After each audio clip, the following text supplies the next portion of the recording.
Michel Temer anuncia 756 milhões de reais em ações para amenizar os efeitos da seca em 15 estados brasileiros. A divulgação desses recursos foi feita nesta terça-feira durante visita do presidente da República a Alagoas. Do total de recursos, 250 milhões são provenientes do programa de repatriação. Outros 255 milhões são de convênios com estados e municípios. A outra parte de 250 milhões de reais está prevista na Lei Orçamentária Anual de 2017. As principais ações desse plano serão a construção de 130 mil cisternas e microaçudes, que poderão beneficiar até 1 milhão de brasileiros. Durante discurso, Michel Temer declarou que tem uma pretensão audaciosa ao iniciar esse programa. É que eu tenho um objetivo e um sonho.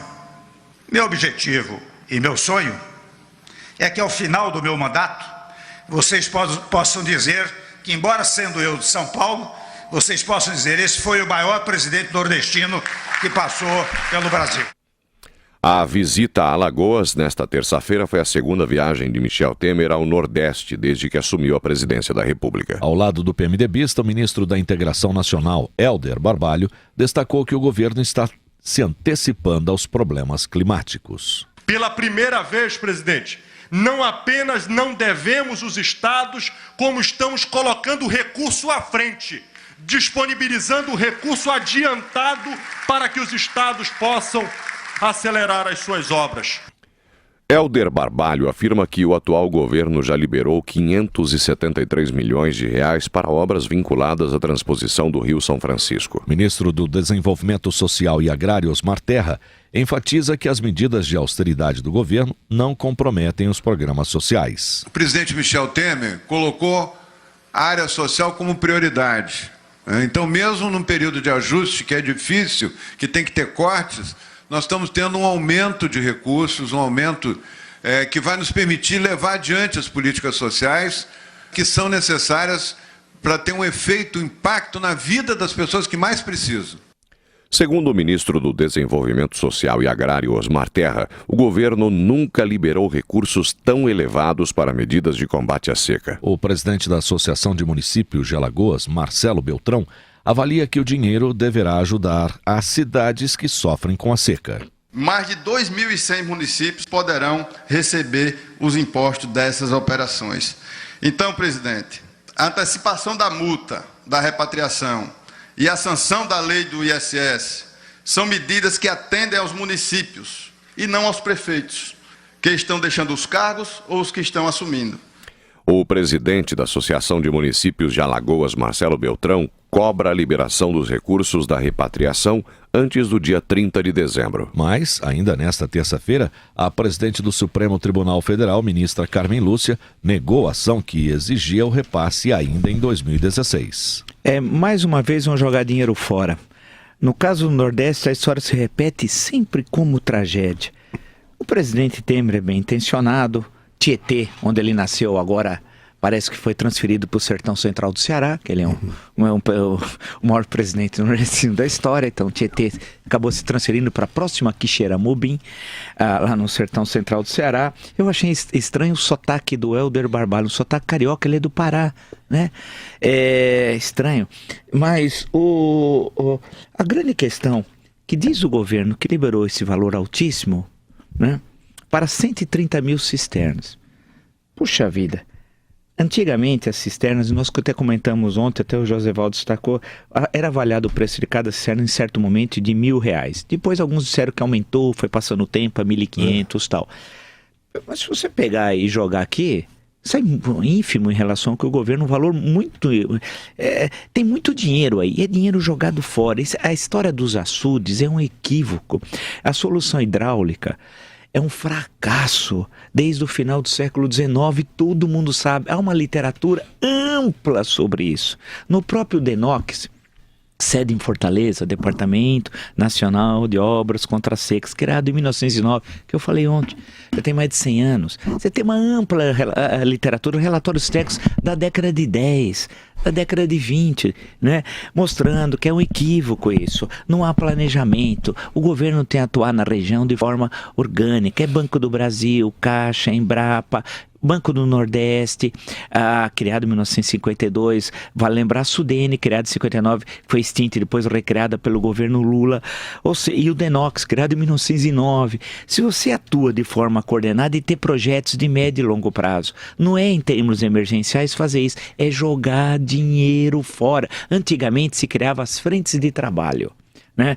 Aí se fazia as frentes, abria buraco e tapava o buraco, era assim, abria o buraco e tapava o mesmo buraco, abria e tapava, não servia para nada, né? Hoje não tem os deslocamentos que tinha no passado, do sertão para o litoral ou para interregional, do Nordeste para o Sudeste, por duas razões fundamentais. Uma, por várias, vamos mais que duas. Uma, aposentadoria rural, prende o indivíduo aonde ele está. Segundo, Bolsa Família.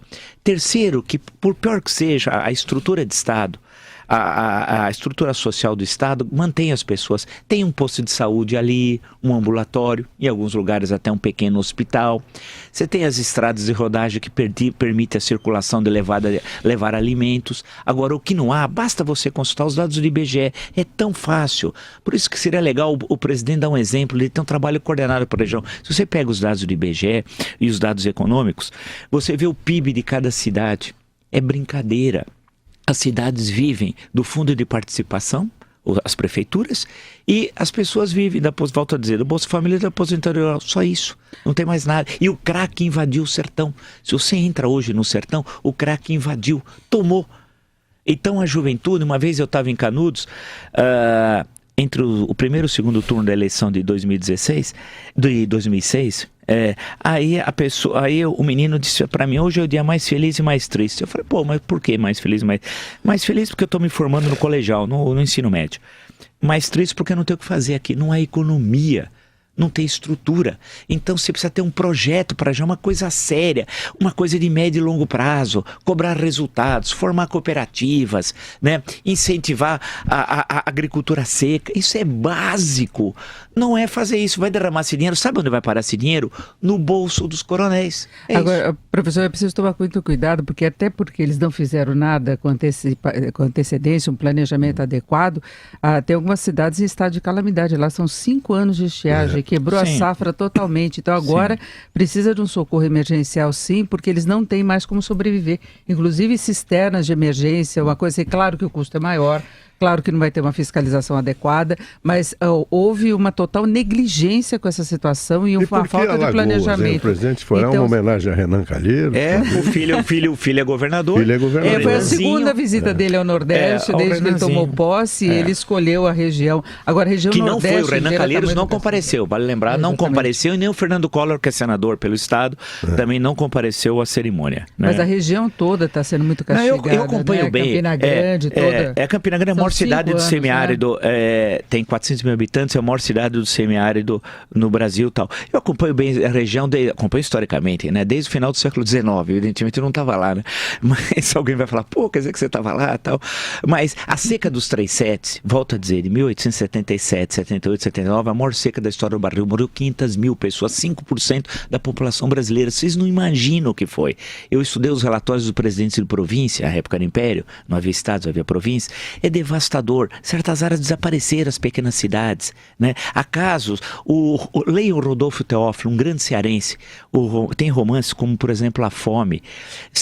O que aconteceu no Ceará, Fortaleza tinha 10 mil habitantes em 1877, em 1878 tinha 120 mil. Então você tinha os deslocamentos, morria por dia, e aí você combina tifo, varíola, peste, aqui. Então você combina doenças e fome. É uma tragédia o que foi a seca dos 3/7.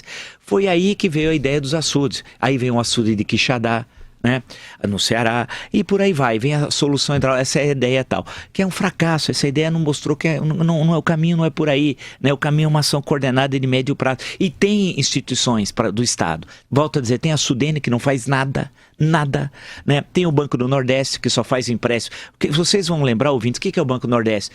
A cueca cofre, lembra? É um empréstimo do Banco do Nordeste de 300 milhões que não podia ser dado, e o José Guimarães, irmão do Genuíno, recebeu a propina e mandou o cara receber aqui em São Paulo. Vocês lembram a história? Que ele estava vendendo verdura na CEAGES. Esse é o Banco do Nordeste do PT. Quantos caras morriam, não tem água lá? Eles roubavam, dava cerca de 450 mil em várias moedas tal, né? Que na cueca cofre, que é a invenção do José Guimarães. Banco do Nordeste, que era de 52. Sabe onde é a sede do Banco do Nordeste? Fortaleza. Patrocina atividades culturais. Que atividades culturais? O pessoal não tem água para o consumo doméstico. A Sudene é a sede em Recife, o Denox, a sede é em Fortaleza. O que o Denox faz? Nada.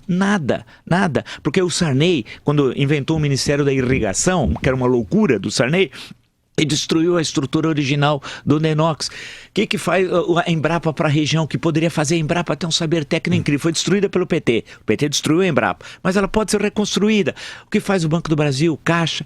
Em suma, você precisa ter uma atuação coordenada. Né? Agora, não é com o Helder Barbalho. Helder Barbalho é o sinônimo do podre. Ele é filho de quem? Do Jader Barbalho. O Jader foi algemado pela Polícia Federal. O Jader era ladrão, lembra do Ranário? O Ranário, cadê o Ranário? Não tinha uma rã. Ele passou a mão, ele é ladrão, ele bate carteira. Então não dá, presidente Michel Temer, para fazer isso com ladrões. Né? Helder é filho de um ladrão. Então, para fazer um trabalho desse, e tem saber técnico adquirido. Isso que é incrível. Tem gente brilhante, grandes economistas, geólogos, estudiosos, gente que entende agricultura. Agora, não dá para fazer com quadrilha. Com esses quadrilheiros, presidente, por melhor boa intenção que o senhor tem, não dá para governar.